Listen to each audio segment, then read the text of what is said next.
You were trapped in the dank darkness of a ruined plantation house, and somewhere in the pitch-black room is a homicidal maniac armed with a knife, groping for you, trying to prevent your escape.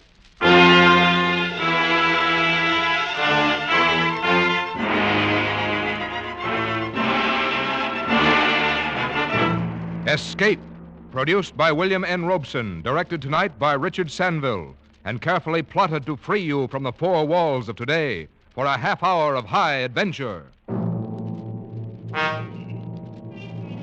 Tonight we escape to a deserted sandpit off the coast of Georgia, where terror stalks under the Spanish moss, as Joseph Hergesheimer tells it in Wild Oranges.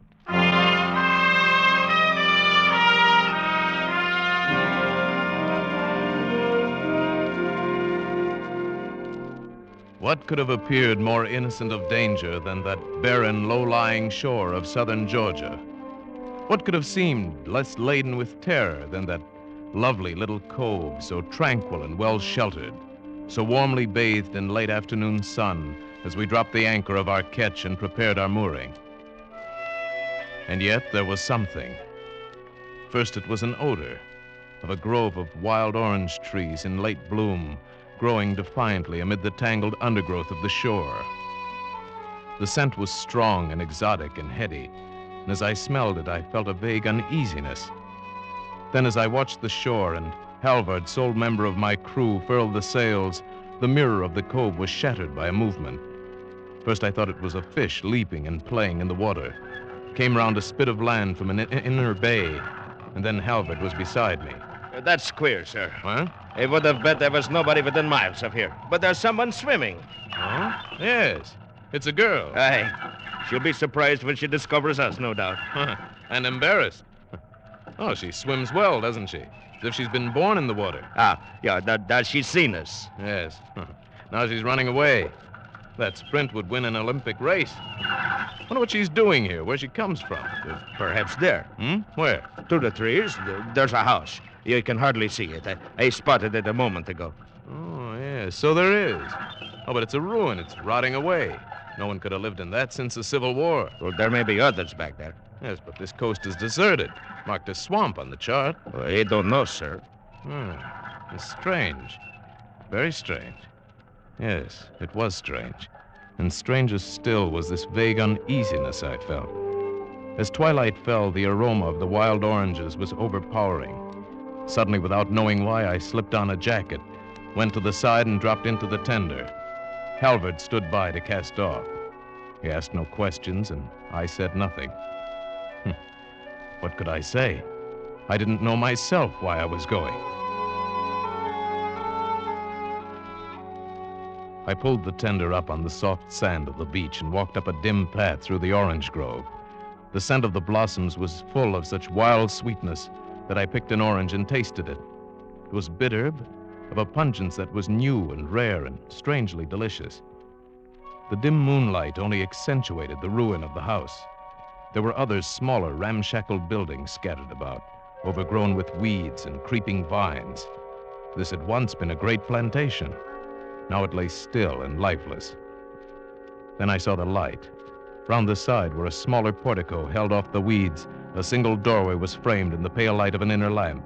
As I approached, I saw a shadow move across it, so swiftly, so furtively, that it was gone before I realized it had been a man.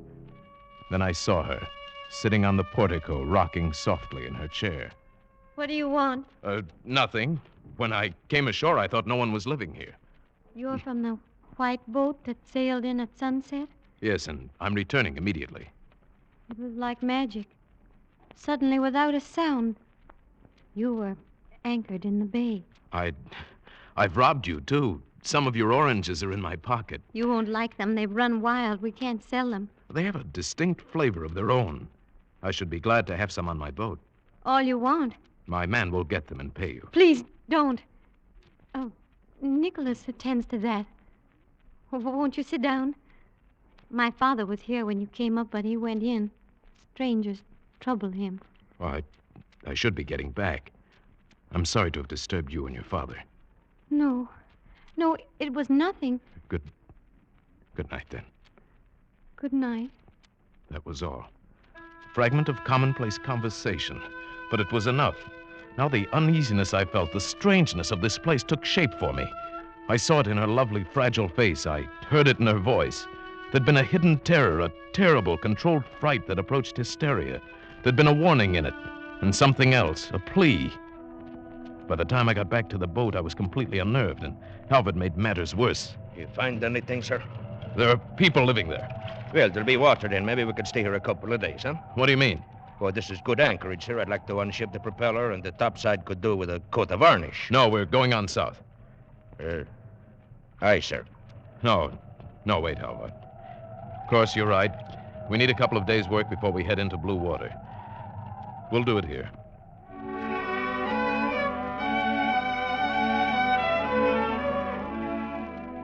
And so we stayed.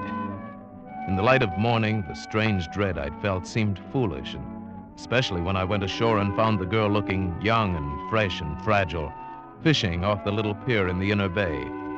She had a pathetic little rod and line, so I got our tackle from the boat and landed a big rockfish for her, enough for several dinners. We were carrying the fish to the house when we came on a pale, thin ghost of a man sitting on the portico. He started a swift retreat, but too late. Father, wait. This is my father, Litchfield Stope. How do you do, sir? Millie, you all know I can't. Strangers, they... Father, you must manage yourself better. You know I wouldn't bring anyone to the house who would hurt us. And see, we're fetching you a splendid rockfish. Oh, yes. So you are. We are alone here, sir. The man is away, my daughter and I. The fish, yes, acceptable. If you will carry it in for me. Nicholas would do it, but he's away. And Father isn't strong. This way. We have no ice. I must put it in water. In here, right there. Thank you. You've been very nice. Now I suppose you'll go on across the world. Not tonight. We're staying here, making repairs. Where do you come from? And where are you going? From Cape Cod. I'm going to the Guianas. Isn't that South America? I've traveled far. On maps. I was born here in this house, and I've never been 50 miles away. Oh, well, that's incredible. Look, you seem like a girl who's been everywhere in the world and had the best education, everything. My father has many books in there, that's all. Your eyes are remarkable. Gray-green, like olive leaves, and magnetic. I came ashore to ask you if you had a large water supply and if I might fill my casks. Of course. Rainwater, the cistern's full. I'll send my man Halvard then. Yes. There's something else in your eyes, in your voice. What is it? Fear? Fear?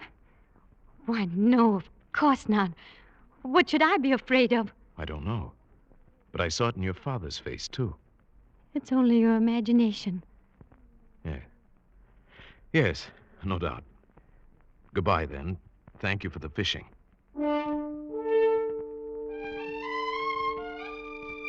Strange how this girl should upset me so. I tried to resist, but that evening I found myself going back to her. Tying the tender to the little pier, I watched as she came to meet me. I'm glad you came. The fish waited... Oh, don't tell me. I'd rather not know. I might be tempted to mention it in the future, and I'm sure it would sound like a fish story. But it was imposing. Nicholas waited. He's our man. He's back. Let's stay here, by the sea. It's so lovely in the moonlight. All right. Oh, yeah, it is nice here. I lied to you today about fear. I suppose I am afraid. I suppose my father has passed some of his fear on to me. Why is he afraid? Well, that's a long story, going back to the First War. Please tell me. Well, he was a young man then, and he didn't go to war. It wasn't that he was a coward exactly. He just couldn't adjust to it mentally. People mocked him, laughed at him, and threatened him. That's when a sort of perpetual fear started. He ran away. He met my mother and married her. They came here. None of us has ever left this lonely place. Never will, perhaps. Your mother? She's dead. Loneliness killed her.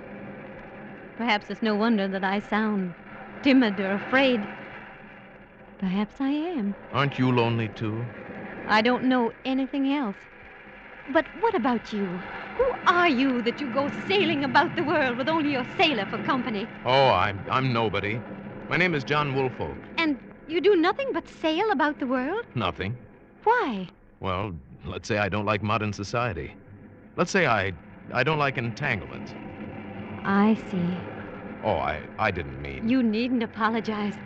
I envy you your freedom. I sit here a great deal and watch the ships far out there on their water roads. You are enviable, sailing where you like, safe and free. Safe and free. There is something more than you've told me. More behind this fear in your voice. No, But perhaps I can help. no, please. What's that? It's Nicholas! Blowing on the conch. I've got to go in. I'll come with you. No, please.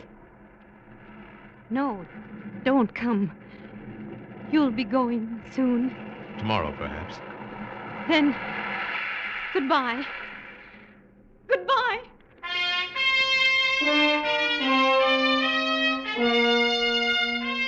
Now I knew the terror I'd only sensed was real. This girl was possessed by fear.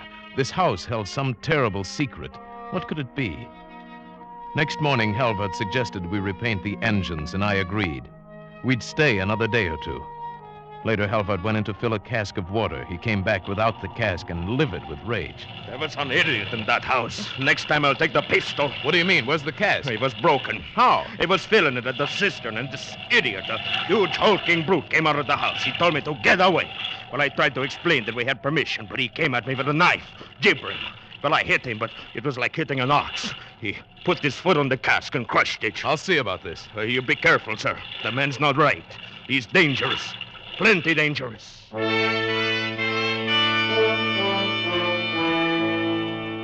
I went ashore and around to the back door of the house. Millie wasn't in sight, and when I knocked, a lumbering giant with pig-like eyes came to the door. What do you want? I take it you're Nicholas, the man who broke my water cask. It was full of all water. I'm not going to argue with you. I came ashore to instruct you to keep your hands off my property and my sailor. Oh, let our water be. I told you I wouldn't discuss the matter. I don't have to justify myself to you. Just remember, keep your Don't hands get off. me started. What do you mean, Listen, started? Here, don't get me started. Mind, I warned you. Don't put get me down that started. knife. Go away now. Don't get me started. Stand Go back. away. Don't get me started. I'm telling you. Nicholas, stop. What is this? What's the matter? Nothing. Nicholas and I have had a little misunderstanding, that's all. It's nothing to worry about. Nothing to worry about, I said. But when I got back to the boat, I couldn't help asking myself why I'd left her with that brute. I just about made up my mind to go ashore again to check up when I saw her waving on the beach. She wanted to visit the boat. I went and got her. There was no hint of terror in her face now, just shining, girlish wonderment at the polished metal and the gleaming wood of the ketch. I offered to take her for a sail, and her face lighted up like a child's. But when we reached the heavy swells outside the reef, her face got white, and she froze. It's so big. Are you frightened? I'll turn back. I'd rather you didn't. I must learn. I'm not a child. No, we're going back.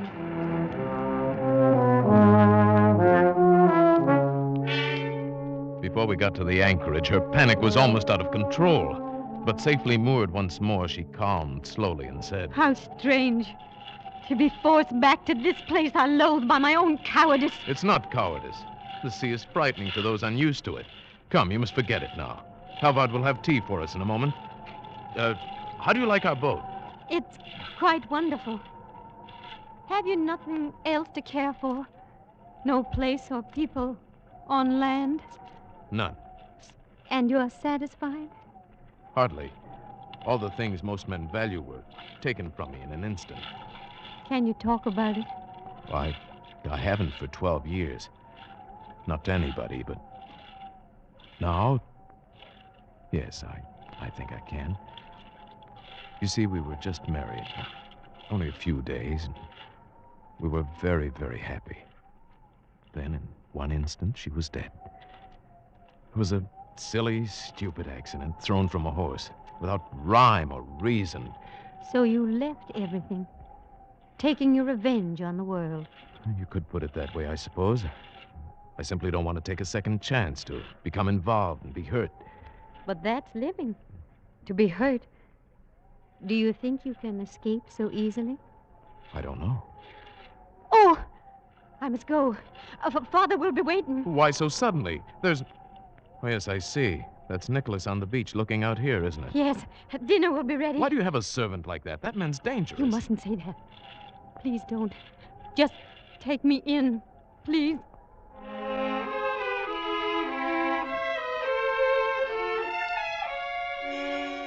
Now I knew that she, too, was afraid of Nicholas. I could see it in her eyes. Why then did I let her go to him? I don't know. I was confused, I guess.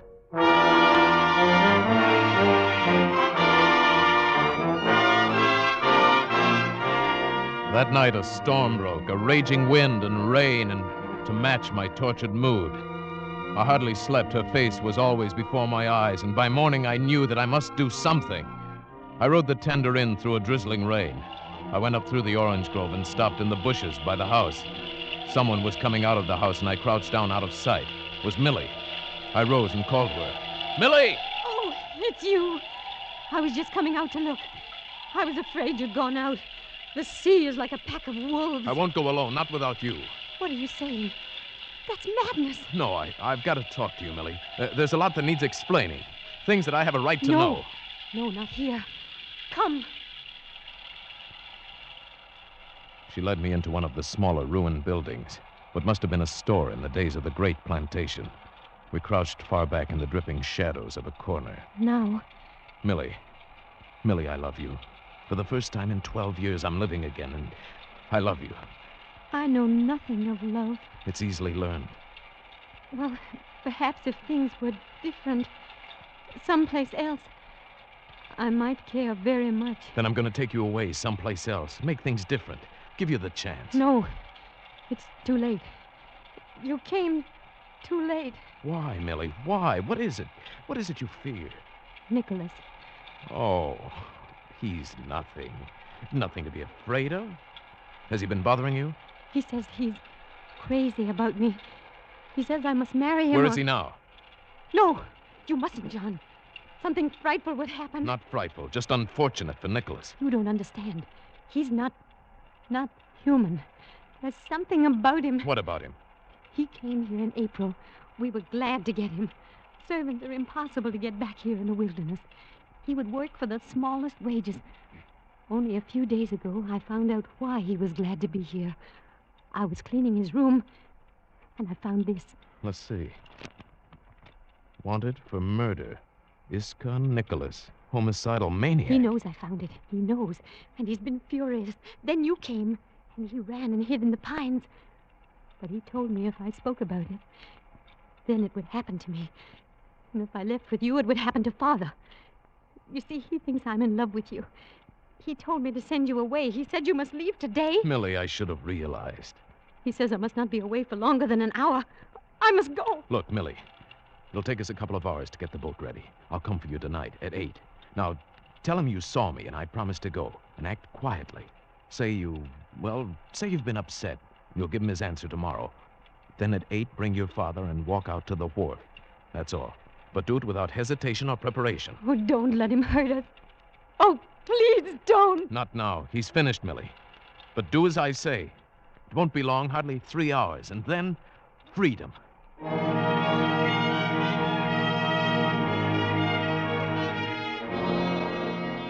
Now that I knew, now that there was to be action, I felt better. Halvard and I got the ketch ready for sailing, and 8 o'clock we tied it up to the little pier. The storm had abated slightly, but it was still raining. I got up on the dock and waited for Millie. 10 minutes passed, then 20. Something was wrong. I told Halvard to wait there with the tender. Then I walked slowly up to the house. It was dark. I went up to the side portico to the heavy door. A tiny crack of light showed under it. I pushed it open. The light came from a parlor to the right. I looked in. On the floor lay a body. Old Litchfield Stope. He was dead, crushed. His arm twisted grotesquely under him. There was not a sound in the house. Slowly I walked through the downstairs rooms. Nothing. And back in the hall I heard a slight creak. Upstairs, someone had moved. Was it Millie, alive? Or Nicholas lying in wait? I groped slowly up the stairs. I dared not use my flashlight. It would have made me a target for his knife. The upstairs hall was pitch black, and still there was no sound. I inched my way along the wall, slowly. Then I stumbled on a loose board. The pistol flew out of my hand, but the stumble saved my life. The same instant I felt Nicholas lunge. Heard the knife sing past my ear and thud into the wall. Felt his great bulk smashing on my shoulders. My gun was somewhere on the dark floor. His knife was embedded in the wall. Now we were grappling hand to hand, rolling on the floor, kicking, tearing, gouging, crushing. My strength and wit against the massive bulk of a maniacal killer. How many minutes did that unequal struggle last? I don't know. It seemed an hour. Several times, as if by common consent, we rested for minutes at a time, locked in tight embrace. Once we rolled apart and lay panting, the breath aching in my throat. Then I heard him groping along the wall, searching for the knife or the gun. I threw myself on him again, but he was too big, too furious. I felt my strength ebbing away. His fingers were closing over my throat. With one last effort, I tried to throw him off, to roll him over.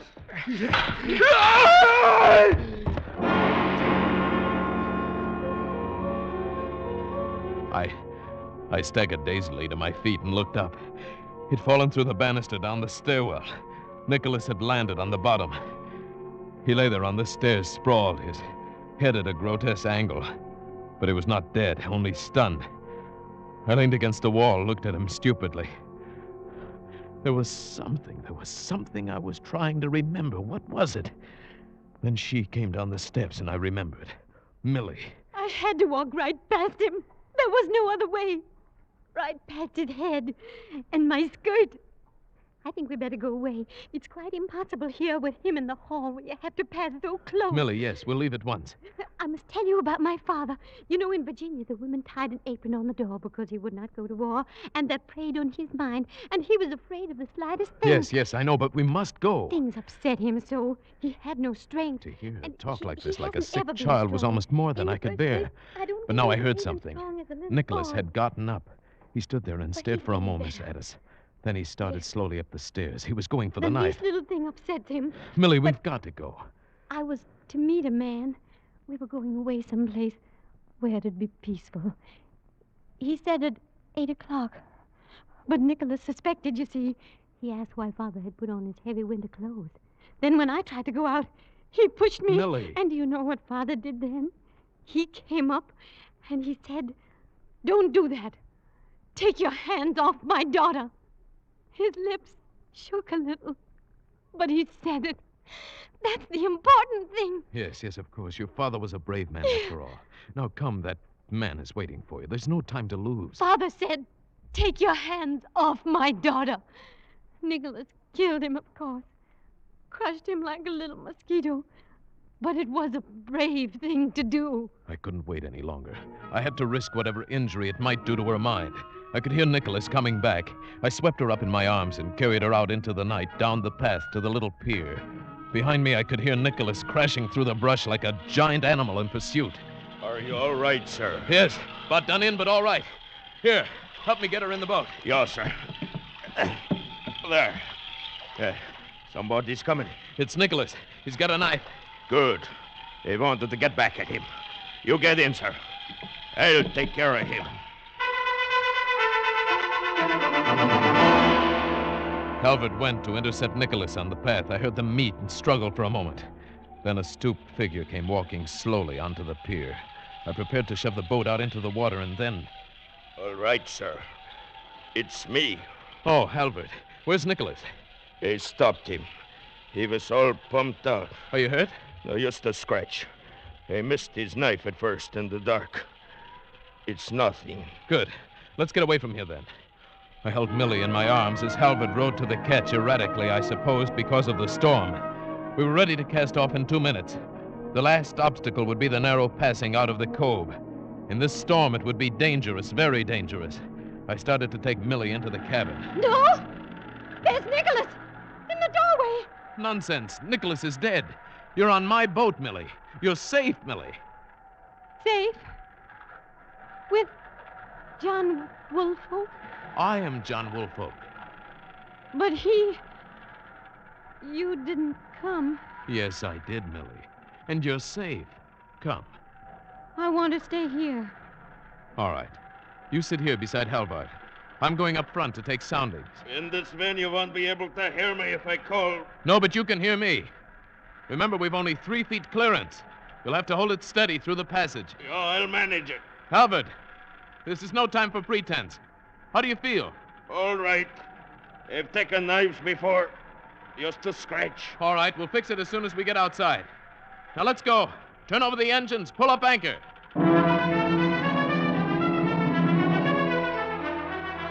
The boat headed into the tearing wind of the storm, sped swiftly toward the narrow inlet. A foot too far on either side, and we would hit. In this sea, that would mean death for us all. I stood far up on the bow, taking soundings, feeling out the passage. Oar! The howling wind carried my call back to Halvard. The boat veered. I realized he must have lost a lot of blood. Halvard! Halvard, steady her! Slowly, haltingly, it came around. 3.5! Steady now! But it was anything but steady. The boat wavered and swung as if an amateur hand were on the wheel. In a moment, we might hit. 3.25! We were in the passage. Hold steady, Halvard! Steady! For just another moment. Just one moment. 3.5! We're through! Good boy, Halvard!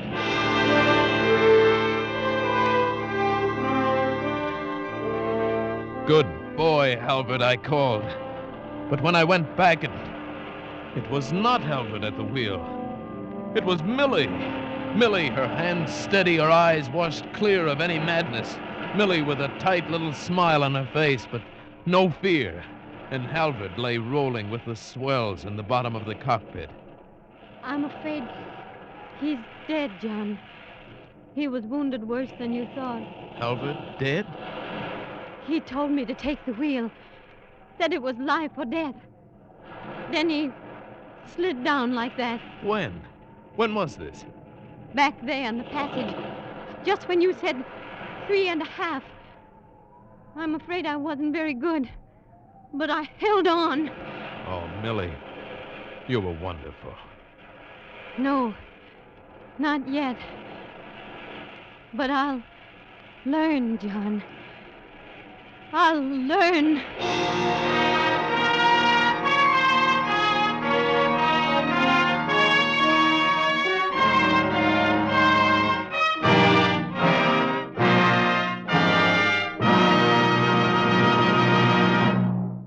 Escape is produced by William N. Robeson and was directed tonight by Richard Sanville. You have just heard Wild Oranges by Joseph Hergesheimer, adapted for radio by John Dunkel, with Paul Frees as John Woolfolk, Jeanette Nolan as Millie Stopes, Bill Conrad as Halvard, Jack Crucian as Nicholas, and Sherry Hall as Litchfield Stopes. The special musical score was conceived and conducted by Cy Fuhrer. Next week... You've planned it very well. She's dead, and you feel no remorse. Your escape has worked out perfectly. There's nothing to worry about, except perhaps an unexpected Christmas present.